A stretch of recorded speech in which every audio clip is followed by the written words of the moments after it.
É isso aí, ouvintes da Universidade FM. Estamos ao vivo aqui com o reitor Natalino Salgado, com quem a gente vai conversar sobre alguns assuntos e, claro, sobre a consulta prévia que acontece durante todo o dia de hoje. Na verdade, vai até a noite, até às 10 da noite.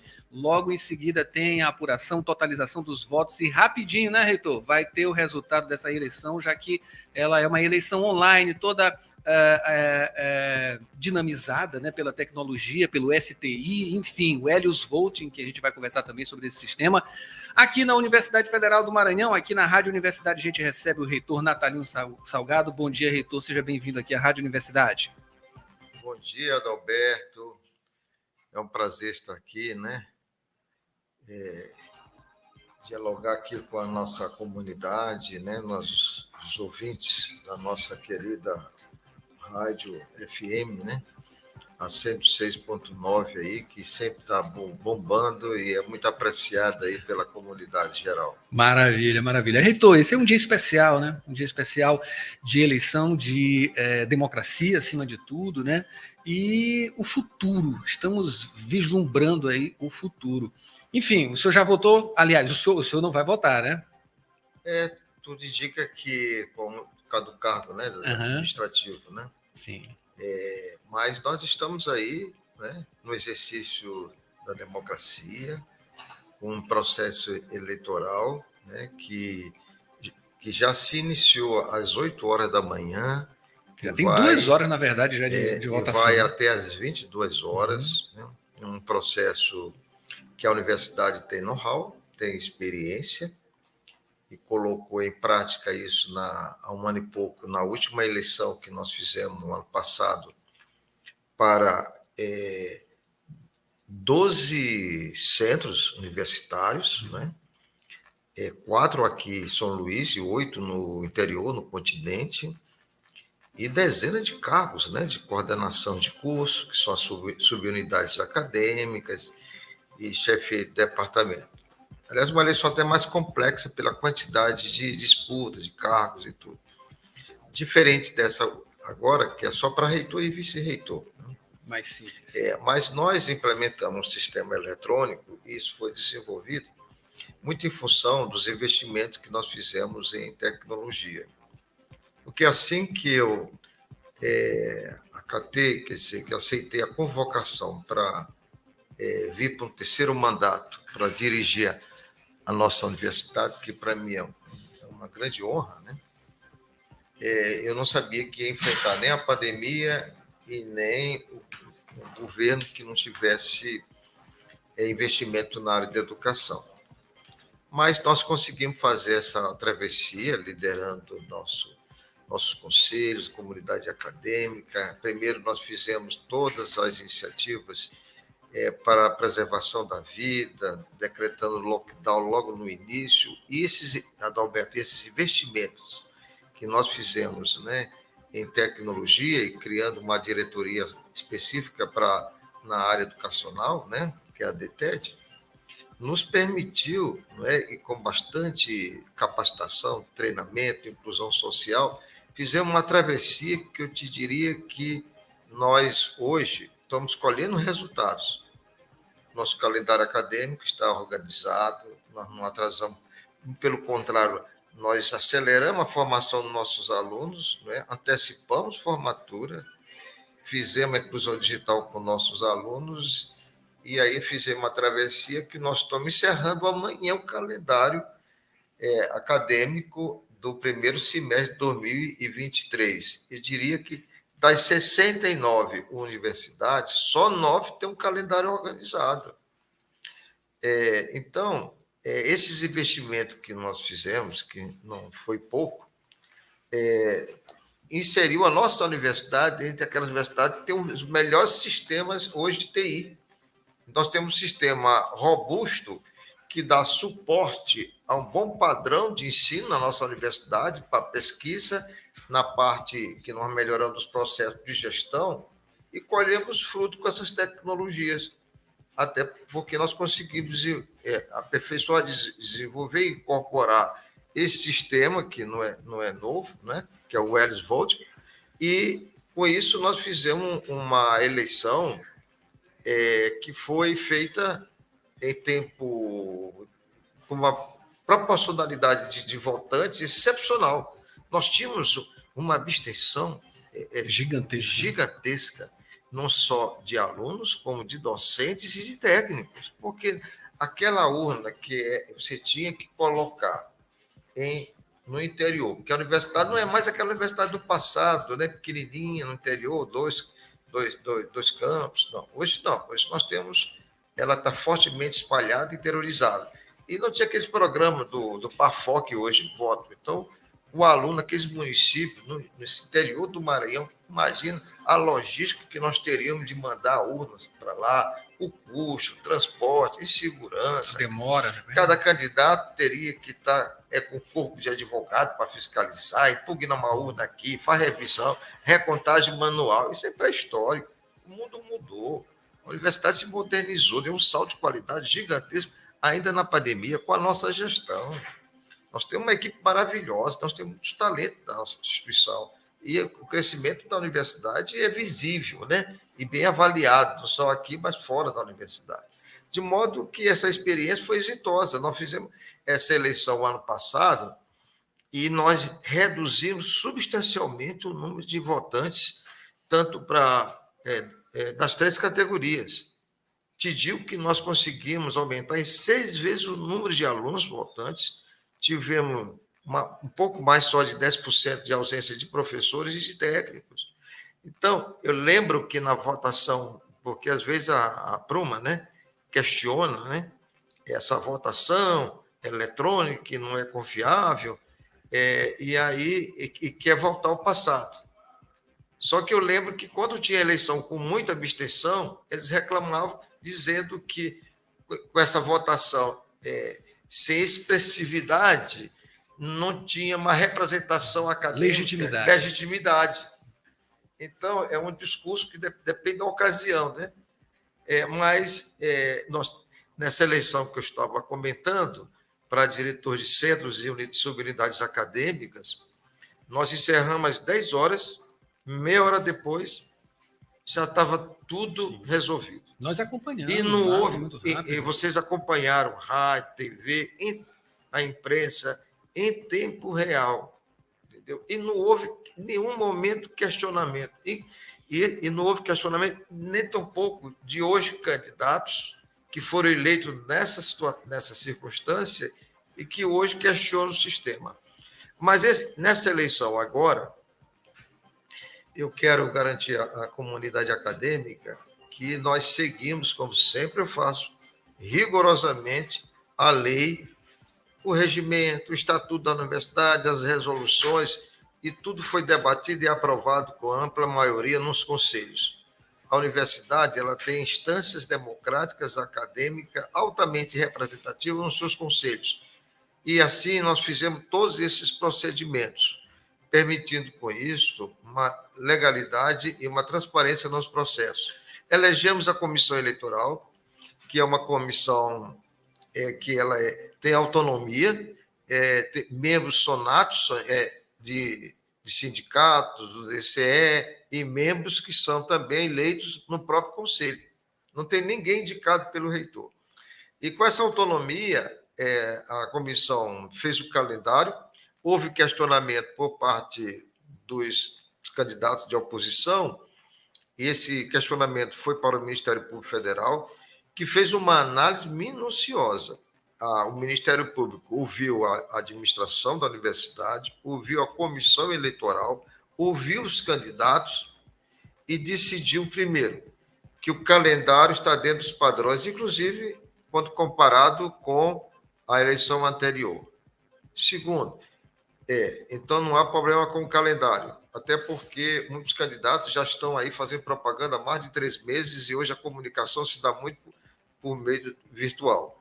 E segundo, que o sistema é extremamente seguro, ele é confiável, ele é auditável, então é de alta confiabilidade. E o Ministério ainda disse, olha, isso aqui é utilizado por várias universidades, a OAB já utilizou, e nós, do próprio Ministério Público, utilizamos o sistema. Então, o Ministério Público validou que todos os processos que a universidade está procedendo em relação à eleição de hoje são extremamente seguras e transparentes. De modo que veio uma liminar parcial, né, do juiz federal, e nós fomos conversar com o juiz e levamos todos os subsídios, norma, legislação, autonomia da universidade, e quando ele foi analisar as informações da universidade, e ele fez uma reflexão que ele não conhecia muito dessas informações, e então ele reviu de madrugada a liminar, entendeu? Ele entendeu que a universidade tinha razão, ele reconsiderou prontamente, tanto que nós poderíamos fazer a eleição no mesmo dia, porque ele liberou de madrugada. Mas como a comissão já tinha se manifestado e publicado um edital para a eleição no dia de hoje, nós mantivemos dessa forma. Eu fui assessorado pela Procuradoria Federal, que é da Advocacia Geral da União, e o MEC também, a Procuradoria Federal do MEC, acompanha todos esses processos. Então, nós estamos hoje no exercício democrático para eleger o próximo reitor e o vice-reitor. Eu quero dizer que essa legislação é lei, né? Número 5540, que ainda é bastante antiga, ela que disciplina a eleição, e essa lei ela permite que a universidade possa, não é obrigatório, hein? Permite que a comunidade faça uma consulta, que a UFMA faça uma consulta à comunidade para sinalizar sua preferência, a preferência dos candidatos para reitor e vice-reitor. Se nós não tivéssemos regulamentado no nosso estatuto, no regimento, poderia não haver nem a consulta, porque a lista tríplice ela se dá no Conselho Universitário. Então, essa escolha vai para o Conselho Universitário, o Conselho Universitário que vai chancelar. Essa escolha, né, quando a comissão homologar essa consulta, né, chama consulta, é uma sinalização apenas da comunidade, da sua preferência. O que é que ocorre? Sempre que chega uma lista dessa no Conselho, o consul é sábio, os conselheiros, e respeitam a comunidade, na maioria num monte de vezes de oportunidade que isso aconteceu, é respeitado essa sinalização da comunidade. Formando a lista tríplice, aí ela é formada numa reunião do Conselho Universitário, que, na verdade, é o Conselho Eleitoral, porque entra, além do consumo que compreende CONCEP e CONSAID, tem mais o Conselho Diretor. Aí o reitor vai convocar o Conselho Eleitoral. Forma a lista tríplice individualmente em 3 escrutínios, né? E formando essa lista tríplice, eu tenho 60 dias para mandar para o ministro, e aí sofre auditoria desse processo, vai para a Casa Civil, e o próximo reitor ele será nomeado pelo presidente da República, que já garantiu, em audiência no Palácio com nós reitores, e o próprio ministro, que vai respeitar o primeiro lugar da lista tríplice. Então, não adianta alguém querer ser candidato, porque vai fazer ação política, para derrubar o primeiro, para ser o segundo, terceiro. Lula já pactuou com a ANDIVES de que ele vai indicar o primeiro colocado da lista, respeitando com isso né? A autonomia das universidades. Então, nós estamos realmente, hoje é um dia muito significativo, porque esse é um processo de renovação. Eu já fui reitor 2 mandatos, bem avaliados e aprovados pela universidade, fiquei um período cuidando das minhas pesquisas e da minha profissão como médico, teve uma situação complicada na UFMA e apareceu um movimento chamado Pacto pela UFMA, eu fui convocado e estou no 3º mandato, que é uma coisa inédita na história da universidade, um professor ter 3 mandatos à frente da universidade. Como chama? Seria como Lula, né? Lula 3, Natalino 3, né?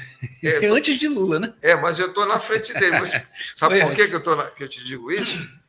porque ele ainda tem aí 4 anos que ele vai ter que lutar muito para colocar, né, o Brasil em ordem, né? E eu já estou cumprindo minha missão, fiz a travessia da pandemia e vou entregar o bastão para o próximo reitor, que eu espero que possa dar continuidade ao nosso trabalho. Reitor, aproveitando o ensejo, né, a gente, claro, tem a curiosidade. O senhor é conhecido por ser um dinamizador de toda essa coisa aqui que a gente vê dentro da universidade, né, nesse cargo que é muito importante, o cargo mais importante dessa instituição federal, a mais importante instituição federal de ensino aqui em nosso estado. A gente quer saber do destino do senhor, saindo daqui em outubro, é isso? Vai até outubro. 11 de novembro. 11 de novembro, pronto. O que o senhor vai fazer? Olha, eu estou aposentado como professor, no exercício de mandato de reitor.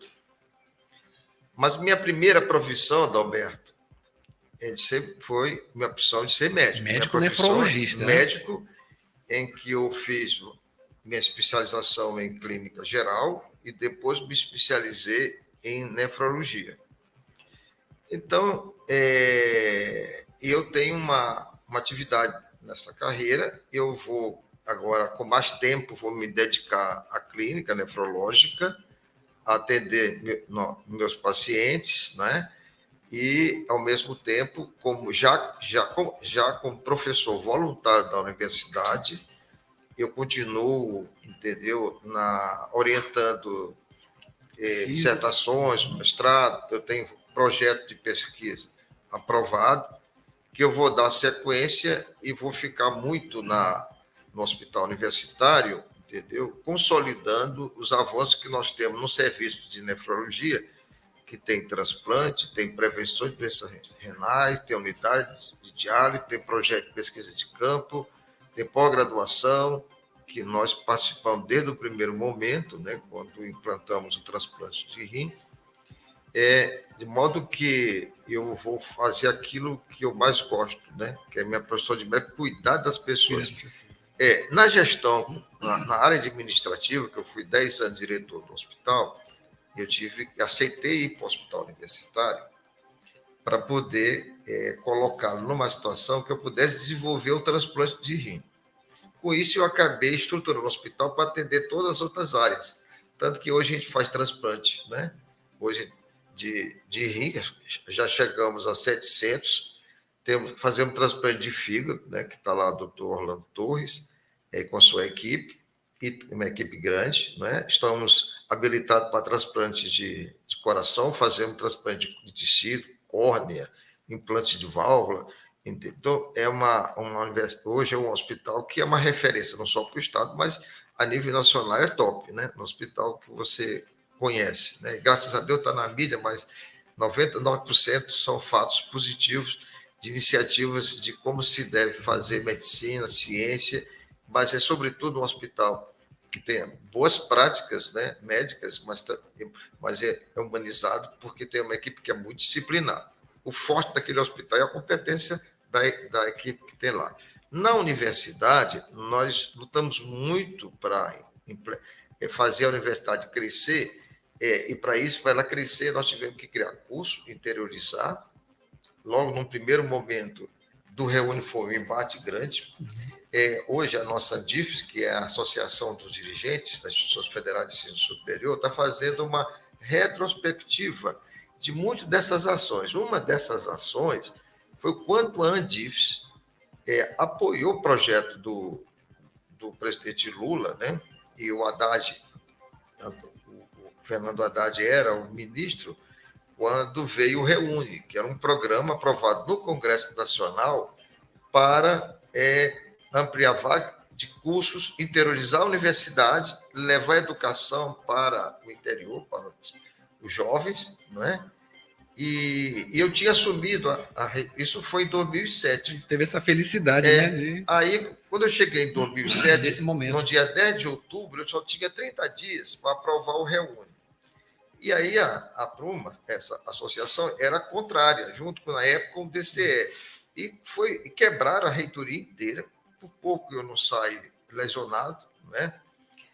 Mas nós tivemos muita altivez e muita serenidade, e nós conseguimos nos reunir numa sala à parte da Procuradoria e aprovamos o Reúne. E o Reúne, e muitos dos que foram contrários ao Reúne naquela época, hoje são professores da universidade. Na verdade, era um discurso muito sectário, atrasado, que era privatização, quando na verdade, era fortalecimento da universidade pública e também para levar igualdade, oportunidades de cursos, né, para Sim. nossos alunos, os jovens do interior. E nós lutamos por isso e fomos vencedores. Aprovamos o Reúne e a universidade se expandiu. Criamos novos prédios, construções, ambientes novos, acadêmicos. Laboratórios. Fortalecemos aqui a rádio, laboratórios. Antes, eu lembro quando eu cheguei aqui em 2007, a gente tinha vários tabus. Primeiro, o reitor anterior era contrário ao Reúne, né? E o movimento sindical. Segundo, também era proibido empreendedorismo. Não tinha internacionalização. Não tinha uma patente, não tinha uma inovação tecnológica. Aí eu fui logo criando empreendedorismo, inovação tecnológica, relação institucional com outras entidades, e não era murado. Muita violência aqui, sequestro, roubo. Foi um embate político também, e eu acabei construindo quase 5 mil metros, 5 quilômetros de muro, né? Eu ia para Brasília, mostrava a situação dramática, aí o Fernando Haddad liberava os recursos, mas já tinha a licitação e já tinha até iniciado a obra. Eu digo, se você não liberar o recurso, eu vou parar a obra, né? O fato que nossas carteiras também eram totalmente destruídas. Eu me lembro que cheguei a comprar 14 mil carteiras. Não tinha computador, não tinha data show. Era precário. Era muito precário. Você imagina que naquela época nós só tínhamos 3% dos prédios eram climatizados em 2007. Hoje, 100%. Nós estamos passando por pandemia, falta de recursos e dificuldade também do processo licitatório. Estão com alguma dificuldade, por exemplo, de reposição de aparelho, de ar-condicionado, mas isso é transitório, porque nós já, mesmo no período de pandemia, nós já distribuímos mais de 800 aparelhos.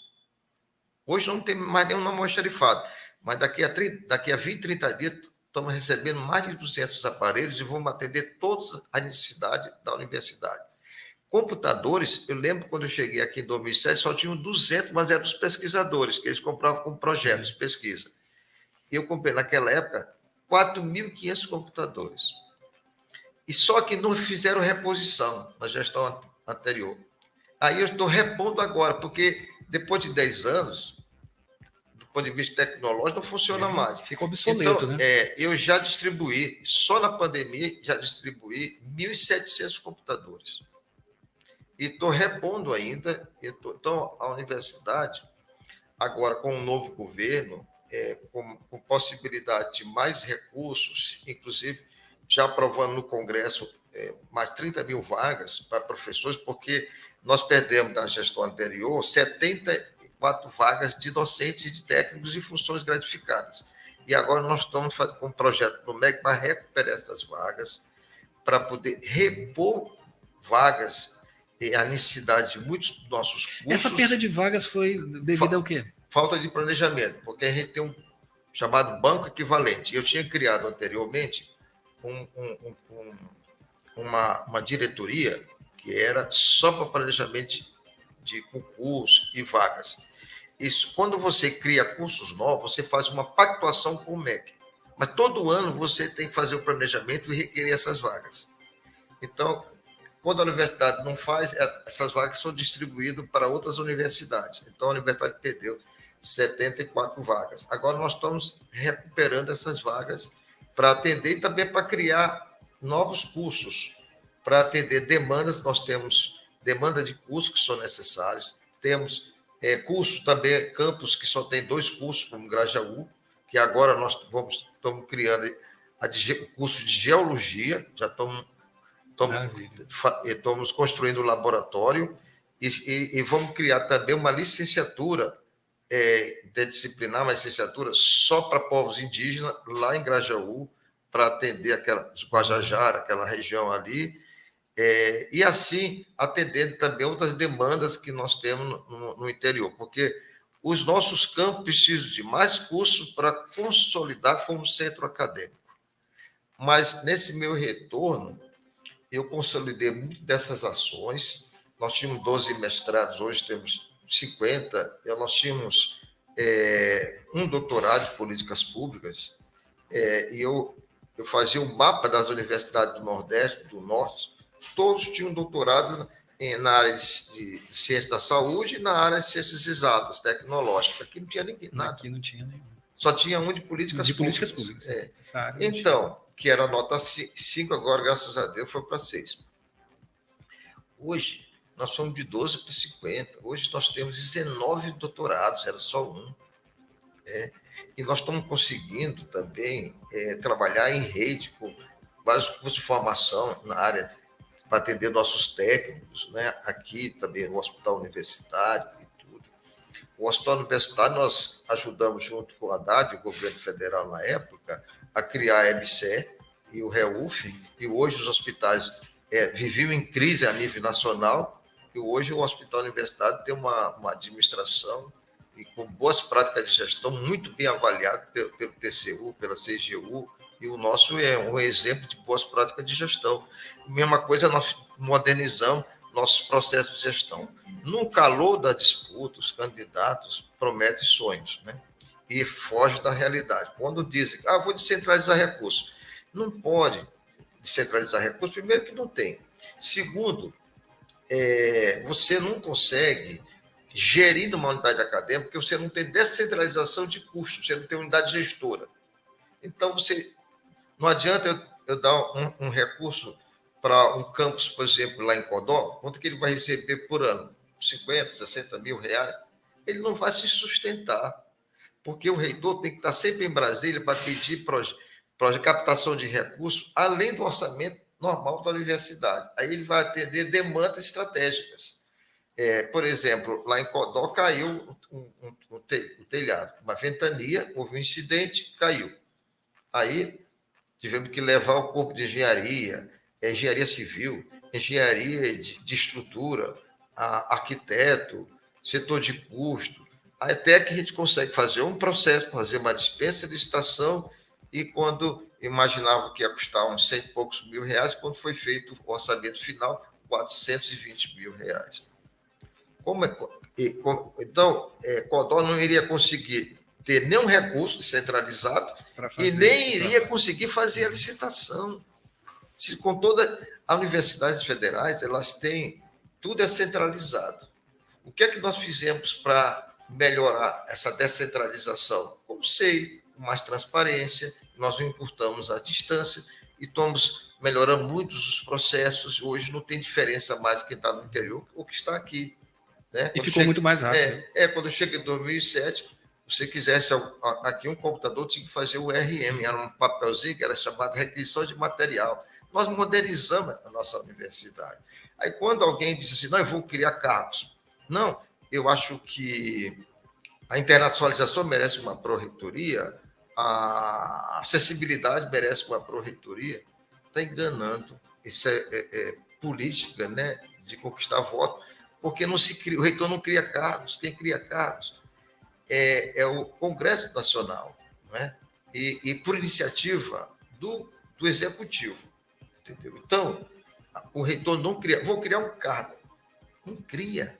Está enganando, está vendendo sonhos. Então, nós temos que... Mas a comunidade é sábia, ela entende, aos poucos, conhece a universidade, porque a universidade é tão transparente hoje, tudo está no site da universidade. Você gasta 1 centavo em diária, está lá. Até a diária que o reitor viaja. Às vezes ele se queixa da diária do reitor, que não dá nem para pagar a hospedagem, mas você vai lá, a ver, gasta 5, 6 mil com passagem, 12, 8 mil, mas volta com alguns milhões para investimento da universidade. Mas a eleição se encerra às 22 horas, né? A comunidade, com certeza, vai ter sabedoria para ver qual o caminho, se vai se aventurar ou se vai buscar alguém que tenha história. Porque eu como professor, né, ex-aluno, eu sempre que vou analisar alguém, eu tenho que ver a história. Tempo, experiência de gestão, seu trabalho porque é uma responsabilidade ter uma instituição pública do tamanho que é hoje a universidade, né? Que ela cresceu demais. E a necessidade dela desenvolver muitos projetos para continuar produzindo ciência, conhecimento e ajudar o desenvolvimento do Estado pobre como o nosso. Mas às 22 horas estaremos, eu acho que em questão de minutos, nós teremos o resultado. Esse resultado, né? Reitor, já que o senhor voltou para falar aqui sobre a campanha, voltou a citar a campanha, sempre tem crítica, né? Toda época de campanha faz parte. A democracia, né? É a democracia. As críticas específicas sobre o modelo de campanha, né? Reclama-se muito que é um período muito curto, né? Enfim, hoje a gente tem, como o senhor falou, a gente tem esses 9 campi, né? 8, além daqui de São Luís, os 8 do continente, circular por esses campi, enfim, ter esse contato. E o tempo, ele é um tempo exíguo. O senhor concorda com isso? Enfim, o que se pode fazer para se modificar, aumentar, ou outros aspectos também? Olha, você tem que entender que nós viemos de um processo de pandemia e que o nosso calendário foi rearrumado. E que nós ficamos, no final do ano passado, esticamos, perto de Natal, né? E demos um período de descanso maior em janeiro, fevereiro e tudo. Então, nós reiniciamos nosso calendário já no final de março. Então, nós tínhamos nosso calendário muito apertado. Nós estamos agora encerrando amanhã o calendário acadêmico, primeiro semestre, vamos retornar só em agosto, e eu não tenho mais prazo, porque o edital feito pela comissão eleitoral tem prazo para fazer a campanha, tem prazo para finalizar a eleição, tem prazo para publicação, recurso, até depois eu tenho que convocar o conselho, entendeu? Para poder fazer a lista tríplice, e eu tenho 60 dias para mandar. É um calendário bem fechado. É um calendário muito apertadinho. Né? E depois, nós tivemos, antes de formar a comissão eleitoral no Conselho Universitário, os candidatos já estavam fazendo propaganda, outdoor, aí quem tinha mais poder de recursos já estava em campanha, redes sociais e tudo. Ninguém respeitou nada. Isso aí, eu acho que outra coisa, nós não podemos fazer uma campanha, um período muito longo também, porque nós não temos fundo eleitoral.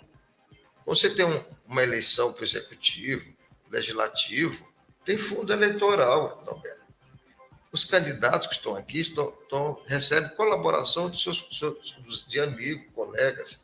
A universidade, com o salário que tem um professor, quando alguém se propõe a ajudar a universidade, né, ele não recebe fundo, recursos para isso. Então, o que se faz hoje é muito da mídia. E depois, as visitas já estavam sendo feitas pelos candidatos muito antes das regras da comissão. E a comissão acabou não interferindo nesse processo inteiro. Então, eu acho que o tempo que nós, hoje, desenhado, foi adequado para o debate, para as discussões, porque, inclusive, todos foram por vídeo. E esse debate por vídeo presencial já estava acontecendo antes mesmo do calendário eleitoral. Certo. Então, expectativa positiva, né, com todo esse processo bem dinamizado, enfim, que já vai se concretizar, né? Então, você acha que ainda vai voltar a um período, digamos assim, de uma eleição híbrida, que seja, ou já vai ficar, o senhor acredita que esse processo e esse modelo ele já fica, né? Veio para ficar. Veio para ficar, porque são tecnologias que estão sendo incorporadas à dinâmica de qualquer instituição pública, independente de ser de ensino ou não. Hoje, metade das universidades já estão, que avançaram em tecnologia, já fazem eleição para reitor. Aqui mesmo no Ceará foi feito assim.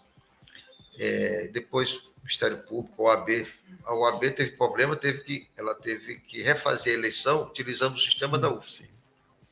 O Elis Voting. O Elis Voting. A Comissão Eleitoral fez uma simulação com a presença do Ministério Público, representantes da OAB, e a UFMA teve também participando também lá na eleição da OAB. E também a Polícia Federal. A Polícia Federal, inclusive, recebeu a chave do sistema. O reitor não tem. A comissão é independente. Hoje, quem tem a chave do sistema é a Polícia Federal. Ela pode entrar no sistema, auditar o sistema até a distância. É algo fantástico. Muito mais prático. Com segurança total. Maravilha. Bom, a gente vai estar lá. Está lá às 10 horas, já para trazer esse resultado, né? E vir já tentar ter uma entrevista. Se eu estiver por lá, a gente vai entrevistar o senhor também por lá. Ok, Adalberto. Maravilha. Reitor, fique à vontade. Mais algum assunto que a gente pode desenvolver aqui?